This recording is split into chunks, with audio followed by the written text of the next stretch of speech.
নমস্কার বন্ধুরা, আপনারা কি সোনা কিনতে চান কিন্তু গয়না কিনে মেকিং চার্জ, নিরাপত্তা আর বিশুদ্ধতা নিয়ে চিন্তায় পড়ে আছেন? তাহলে আজকে ভিডিওটি আপনার জন্য। আর জানাবো সভরেন গোল্ড বন্ড কি, এখানে এতে বিনিয়োগ করা যায় কিনা, আর ম্যাচুরিটির সময় কি কি সুবিধা পাওয়া যায়। প্রথমে জেনে নেওয়া যাক, সভরেন গোল্ড বন্ড হলো ভারত সরকারের পক্ষ থেকে চালু করা একটি সোনাভিত্তিক বিনিয়োগ প্রকল্প। এটি রিজার্ভ ব্যাঙ্ক অফ ইন্ডিয়া সরকারের হয়ে ইস্যু করত।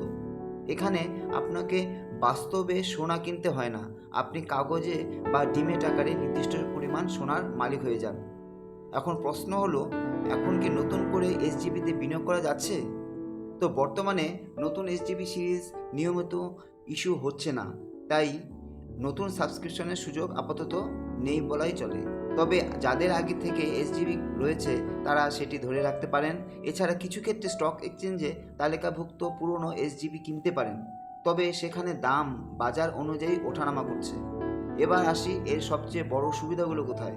প্রথম সুবিধার দিকে যদি দেখা যায়, সোনার দামের সঙ্গে মূল্য বৃদ্ধি। যদি দীর্ঘমেয়াদী সোনার দাম বাড়ে তাহলে আপনার বন্ডের মূল্যও বাড়তে পারে। দ্বিতীয় সুবিধা হলো অতিরিক্ত সুদ। এসজিবি এর একটি বড় আকর্ষণ ছিল সোনার দামের সম্ভাব্য বৃদ্ধি, পাশাপাশি বছরে 2.5% হারে নির্দিষ্ট সুদ পাওয়া যেত, যা নির্দিষ্ট সময় অন্তর আপনার ব্যাংক অ্যাকাউন্টে জমা হয়ে যেত। তৃতীয় সুবিধা হলো নিরাপত্তা। বাস্তবে সোনা বাড়িতে রাখা ঝুঁকি, চুরি, হারিয়ে যাওয়া বা বিশুদ্ধতা নিয়ে চিন্তার প্রয়োজন অবশ্যই হয় আপনাদের। তো চতুর্থ সুবিধা হচ্ছে ম্যাচুরিটিতে করের সুবিধা।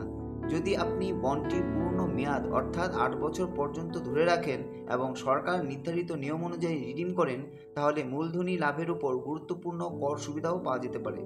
এটি এসজিবির এর অন্যতম বড় আকর্ষণ। ধরুন আপনি 2020 সালে 1 গ্রাম এসজিবি 5,000 টাকা দিয়ে কিনেছিলেন। যদি ম্যাচুরিটির সময় সেই 1 গ্রামের দাম 9,000 টাকা করে হয়, তাহলে আপনার মূলধনের মূল অনেকটাই বেড়ে যাবে। পাশাপাশি এই সময় আপনি নিয়মিত সুদও পেয়েছেন। তবে কিছু বিষয় অবশ্যই মাথায় রাখবেন। এসজিবি মূলত দীর্ঘমেয়াদী বিনিয়োগের জন্য। স্টক এক্সচেঞ্জে আগে বিক্রি করতে চাইলে বাজার ইস্যু মূল্যের চেয়েও কম হতে পারে। শুধুমাত্র স্বল্পমেয়াদী লাভের জন্য এই ধরনের বিনিয়োগ উপযুক্ত নাও হতে পারে।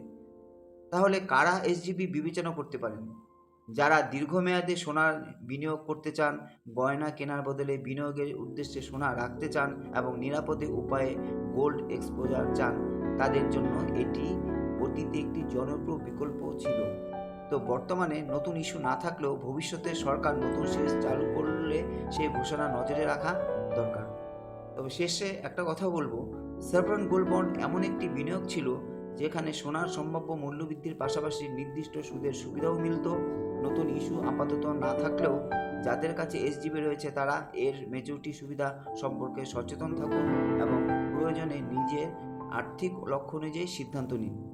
তো ভিডিওটা যদি ভালো লাগে তাহলে লাইক করুন, বন্ধুদের কাছে শেয়ার করুন এবং সঞ্চয় চ্যানেলটাকে সাবস্ক্রাইব করুন, কারণ আমরা নিয়মিত সঞ্চয়, বিনিয়োগ এবং অর্থনৈতিক সচেতনতা নিয়ে সহজ বাংলা ভিডিও নিয়ে আসি। তো দেখা হবে পরের ভিডিওতে। ধন্যবাদ।